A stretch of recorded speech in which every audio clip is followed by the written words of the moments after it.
Nicolas Bedos, plein de gens, Laurent Ruquier, je sais pas, qui sont dans la tradition des chansonniers, mais moi, pas du tout. Moi, quand j'écoute, je suis dans ma bagnole, j'écoute Rire et Chanson, j'entends un vieux sketch de Dieudonné et de moi, je suis encore mort de rire, je me dis, tiens, on est encore dans le... Ça existe encore, on parle encore de choses qui sont vraies.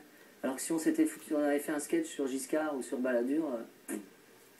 Quand vous citez Dieudonné, quand quelqu'un vous parle de Dieudonné, vous pensez à qui? Aux copains d'adolescence, aux copains des grands succès sur scène des années 90, ou finalement au paria qu'il est devenu dans le métier aujourd'hui?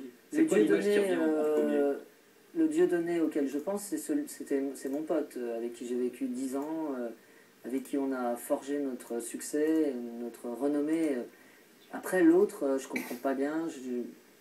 Je l'ai vu il y a maintenant un an et demi, je sais plus, et j'avoue que j'étais un peu largué, quoi.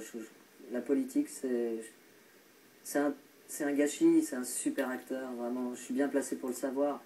C'est un acteur incroyable, qui a une puissance comique incroyable. Qu'est-ce qui va gâcher son talent à dire des conneries sur les juifs, sur le sionisme? En plus, j'ai l'impression que c'est un sujet qu'il maîtrise même pas, il dit n'importe quoi, mais... Quel dommage, vraiment, quel dommage. Il pourrait faire des films fabuleux, on pourrait être encore ensemble, on pourrait tout déchirer. C'est bizarre, je comprends pas. Pour moi, c'est une sorte de suicide artistique. Allez, on va passer aux photos que vous avez choisies pour cette émission. Ben, c'est un très grand acteur pour commencer